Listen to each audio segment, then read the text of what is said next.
नमस्कार, स्वागत है आप सभी का गणेश एस्ट्रो हेल्प में। मैं हूं डॉक्टर दिलीप और बहुत बहुत स्वागत करता हूं मेष राशि मेष लग्न वालों का इस वीडियो में। इस वीडियो में हम बात करने वाले हैं क्या लेकर आया है ये पंचग्रही योग, जो कि सदियों बाद बन रहा है। बहुत महत्वपूर्ण योग है। शनि तो वैसे ही 30 साल में घूम के आते हैं एक जगह, फिर वहां पर गुरु भी आ गए, शुक्र भी आ गए, बुध भी आ गए, चंद्र भी आएंगे, सूर्य भी आएंगे। तो एक अद्भुत घटना है और वो भी आपके 10वें भाव में हो रही है, जो कि सबसे महत्वपूर्ण केंद्र है। पद प्रतिष्ठा सम्मान ये 10वां भाव ही है, जहां पर सूर्य सबसे ऊपर होते हैं। अगर किसी की कुंडली में 10वें भाव में सूर्य है, मतलब कि उसका जो जन्म हुआ है 12 बजे के आसपास हुआ है, सूर्य टॉप पे होते हैं, ऊपर होते हैं। यह आपकी समाज में फेम को दिखाता है, यश को दिखाता है, प्रतिष्ठा को दिखाता है। तो उसमें इतने सारे ग्रह आ गए हैं, तो ये क्या लेकर आएगा आपके लिए, इसी के बारे में हम बात करने वाले हैं। क्या लेकर आएगा, इससे पहले जाने से पहले हमें यह समझना होगा कि ये भाव है किस चीज का। उससे संबंधित ही चीजें लेकर आएगा ना, ताकि आप भी थोड़ा समझें। तो ये जो भाव है ये आपके पोस्ट, पोजीशन, प्रमोशन, समाज में स्थिति, कर्म, आप घर चलाने के लिए, आप जीवन यापन करने के लिए क्या काम करते हैं उसका भी है। इसी से लोग जॉब भी देखते हैं, नौकरी में जाएगा, जॉब में जाएगा, ये सब देखते हैं।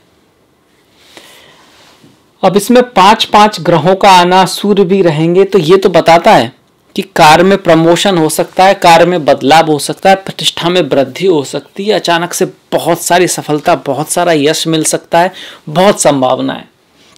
ऐसे में आपके मंगल का भी रोचक महापुरुष योग बना पड़ा है, वो भी इस बात को बताता है। और मंगल की जो है के लग्न के स्वामी है आपके, उसका अपनी ही राशि में रहना आपके लिए एक विशेष ऑरा का निर्माण करता है, महान समय दिखाता है कुंडली के हिसाब से।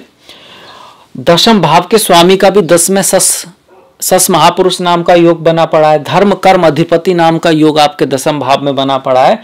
और चतुर्थ के स्वामी का 10वें में आना भी बहुत अच्छा राजयोग बना रहा है एक तरह से। तो बहुत कई सारे राजयोग बने हैं। शुक्र की बात करें तो शुक्र भी यहाँ पर धन योग बनाकर बैठे हैं। द्वितीय का स्वामी, धन भाव का स्वामी, ऐसा पैसा जो आपने खुद कमाया हो वो द्वितीय भाव दिखाता है, आपकी वाणी को दिखाता है, आपके कपड़े, खाना, जो भौतिक जो सुख है उनको दिखाता है। उसका स्वामी 10वें में आना भी बहुत शुभ है, धन योग है। इसके साथ साथ लाभ का स्वामी, एकादश भाव का स्वामी, लाभ क्या है, एकादश भाव क्या है, आपके इच्छाएं, आपकी कोई इच्छा पूर्ति हो सकती है। अवार्ड्स है, आपको अवार्ड्स मिल सकता है। 11वां भाव है आपके लक्ष्य का, गोल का, जीवन में आप कुछ करना चाहते हैं, वो आपको एहसास हो सकता है कि मेरा ये रास्ता है, मुझे इस रास्ते पे चलना है। 11वां भाव है प्रेरणा का, भी आपको कोई व्यक्ति ऐसा मिल सकता है जीवन में जिसे देख के, जान के या सुन के आपको ऐसा लगे कि भाई ये व्यक्ति मेरे को रास्ता दिखा सकता है, ये व्यक्ति मेरा एक मॉडल हो सकता है, इसके रास्तों पे चल के, इसकी बातों को सुन के मैं ऊपर जा सकता हूँ, आगे बढ़ सकता हूँ, ये भी हो सकता है। कोई भी इच्छा पूर्ति हो सकती है। पंचमेश जो कि पॉलिटिक्स को दिखाता है, समाज में आपकी स्थिति को दिखाता है, फन को दिखाता है, रिश्तों की शुरुआत को दिखाता है, लव को दिखाता है। तो पंचमेश का 10वें में बैठना कुल दीपक योग बनाता है। पंचमेश का एकादश भाव में जाना ये भी आपके लाभ और समृद्धि को दिखाता है। तो एक तरह से बहुत अच्छे सारे योग हैं। बहुत ज़्यादा उम्मीदें हैं कि आपका पोस्ट, पोजीशन, प्रमोशन में वृद्धि होगी, आपको नया जॉब मिलेगा, आपका बिजनेस बढ़ेगा। धमाकेदार ये महीना रहने वाला है इस योग की वजह से। पर एक बात और भी है कि इसको प्रविज्या योग भी बोलते हैं। 10वें भाव में अगर 10वें का मालिक हो और बहुत सारे योग आ जाएं तो उसको संत संन्यास योग भी बोलते हैं। क्यों? इतने सारे राजयोगों के बावजूद भी क्यों? क्योंकि 10वां भाव है आपके जिंदगी में कर्तव्य का। 10वां भाव है आपका जो कर्म है। और सत्य तो यही है कि आत्मा के लिए कोई कर्म है नहीं। ऐसा मन का भ्रम है कि हमारा कुछ कर्म है, ये बचा हुआ है, ये बचा हुआ है, ये करना है, वो करना है। आत्मा तो फ्री है, फ्री ही थी और फ्री ही रहेगी। तो जिसके बहुत सारे ग्रह 10वें भाव में आते हैं वो बहुत गहरे उतरते हैं कि मेरा कर्म है क्या, वास्तव में मेरा जन्म हुआ किस लिए। जब बहुत गहरे उतरते हैं तो उनको ये आभास होता है कि भाई संसार तो एक रंगमंच की तरह है और हम सिर्फ किरदार हैं जो अपने अपने किरदार निभा रहे हैं, अपने संस्कारों की वजह से, पर वास्तविकता में ऐसा कोई कर्म है नहीं कि जिसके लिए जीवन बहुत ज़्यादा मेहनत की जाए, उसके ऊपर वेस्ट किया जाए। वास्तव में एक जो कर्म है बस इसी बात को समझना है कि सब माया है, मतलब कि सब रेस्पॉन्सिबिलिटी के लिए करना जरूर है, पर ये आपका कोई गोल नहीं है, आपका कोई लक्ष्य नहीं है। लक्ष्य तो आपका सिर्फ मोक्ष को पाना ही है, इस सबसे बाहर निकल जाना ही लक्ष्य है। तो इस वजह से जिसके मन में ये बातें हावी होने लगती हैं, समझते तो बहुत लोग हैं, सुनते तो बहुत लोग हैं, पर हावी नहीं होती हैं। जिसके मन में ये भाव है हावी होने लगती हैं, फिर वो संन्यास का रास्ता ले लेता है। और ऐसा बहुत बार होता है जिसके दसम भाव में ऐसे योग रहते हैं। बुद्ध हैं उनमें से बहुत सारे हैं, केंद्र में कहीं भी, और विशेषकर दसम भाव में इस तरह का योग बने तो प्रवज्जा योग बनता है। अब ये ट्रांजिट में बन रहा है तो ऐसा कुछ होगा नहीं आपके साथ। हाँ, थोड़ा सा ये दिमाग में आ सकता है, थोड़ा आपका ध्यान स्पिरिचुअलिटी की तरफ, ज्ञान की तरफ जा सकता है, होता उसी के साथ है जिसकी जन्म कुंडली में अगर ऐसा योग है और अब ट्रांजिट में भी ऐसा योग बन रहा है तो वो व्यक्ति संन्यास की तरफ जा सकते हैं। बहुत अच्छा गुरु मिल सकता है, वो सच्चे पथिक हैं, वो किसी की देखा देखी नहीं जाएंगे। उनका इंटरेस्ट वास्तव में है कि इस जीवन का जो वास्तविक लक्ष्य है हम उसकी तरफ जाएं। तो उनके लिए तो बहुत बड़ी खूबसूरत घटना होगी और अच्छी बात होगी। बाकियों के लिए ऐसा कुछ नहीं है, बाकियों के लिए सिर्फ सफलता लेकर आएगा, प्रमोशन लेकर आएगा, लक लेकर आएगा, फेम लेकर आएगा, जिनकी कुंडली में स्थितियां अच्छी हैं, क्योंकि गोचर में तो स्थिति अच्छी चल ही रही है। इसके साथ साथ परिवर्तन आते नहीं है, परिवर्तन लाए जाते हैं। पर्वत झुकते नहीं है, पर्वत झुकाए जाते हैं।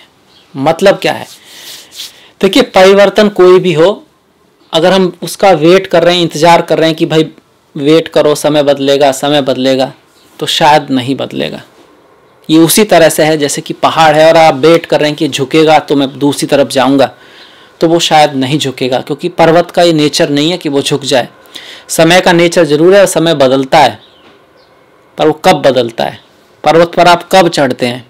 जब चढ़ते हैं, जब वेट नहीं करते हैं। एक जगह वेट करने से पर्वत पर नहीं चढ़ते। हाँ, अगर थक गए हैं तो आपको आराम करना चाहिए और एक अपनी डायरेक्शन देखते रहना चाहिए कि आप सही डायरेक्शन में जा तो रहे हैं, गलत में ना चल रहे हो। पता चला उल्टे जा रहे हैं, पर जाना तो है, चलना तो पड़ेगा।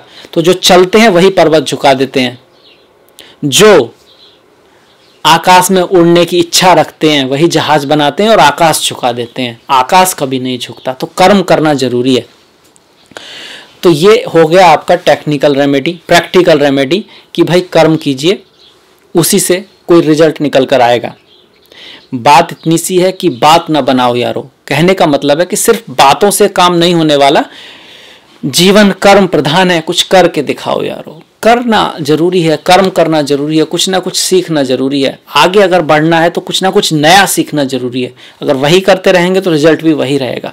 नया करना चाहते हैं, जीवन में कुछ बड़ा करना चाहते हैं तो बड़ा बनना होगा। तो ये था मेरी तरफ से प्रैक्टिकल जो रेमेडी है। अब ज्योतिष की रेमेडी, भगवान शिव का रुद्राभिषेक, क्योंकि सारे जो ग्रह हैं वो शनि की राशि में है और शनि का शिव जी से बहुत कनेक्शन है। भगवान शिव का रुद्राभिषेक, दूसरी माता काली की पूजा, क्योंकि शनि का माता काली से भी बड़ा घनिष्ठ संबंध है। भगवान कृष्ण का भी शनि से संबंध है, भगवान कृष्ण के भक्त से शनि महाराज। तो ओम नमो भगवते वासुदेवाय, ओम नमो नारायणाय का जाप भी आप कर सकते हैं। ये ज्योतिषीय रेमेडी है। इसके अलावा अगर आपका कोई इष्ट है, किसी में आपकी श्रद्धा है, भक्ति है, तो अवश्य उनकी भक्ति कीजिएगा। ईश्वर एक ही है, उसी के अनेक रूप हैं। संतों ने उसको नए नए नामों से पुकारा है, क्योंकि उसके गुण इतने हैं कि उसको लाखों, करोड़ों, हजारों, अरबों तरीके से भी आप एक्सप्लेन करने की कोशिश करें तब भी पूर्णतः किया नहीं जा सकता। तो उसको नए नए नए नए नए नए रूप दिए गए हैं अपनी भावना के अकॉर्डिंग। कवि ने गाया है, मैथमेटिशियन ने अपने हिसाब से, सब ने अपने हिसाब से उसको परसीव किया है, उसको जानने की कोशिश की है। यही खूबसूरती है हमारे सनातन धर्म की। बाकी देखिए, सारे के सारे ग्रह राहु केतु के बीच हैं, मतलब डेस्टिनी काफी हद तक फिक्स है। मतलब किसी का तो प्रमोशन होना ही है, किसी का तो लाभ होना ही है, कुछ इस तरह से भविष्य लेकर आया है। पर फिर भी संसार कर्म प्रधान है। हम भगवान श्री कृष्ण, भगवान श्री राम के कदम, जो पद चिन्ह उन्होंने हमें दिखाए हैं, उस पर चलेंगे, कर्म करेंगे और आगे बढ़ेंगे। इसी के साथ में ये मेष राशि के लिए जो पंचग्रही योग था उसका रिजल्ट वाले वीडियो को समाप्त करता हूं। अगर आपको पसंद आया है तो प्लीज लाइक कीजिएगा, शेयर कीजिएगा, घंटी वाला बटन दबाना मत भूलिएगा। डिस्क्रिप्शन में मैंने अपना लिंक दिया है, फेसबुक का, इंस्टाग्राम का, ट्विटर का। प्लीज़ लाइक, प्लीज़ फॉलो, और मिलेंगे इसी के साथ नेक्स्ट वीडियो में। तब तक के लिए अपना ख्याल रखें, अपनों का ख्याल रखें। नमस्कार।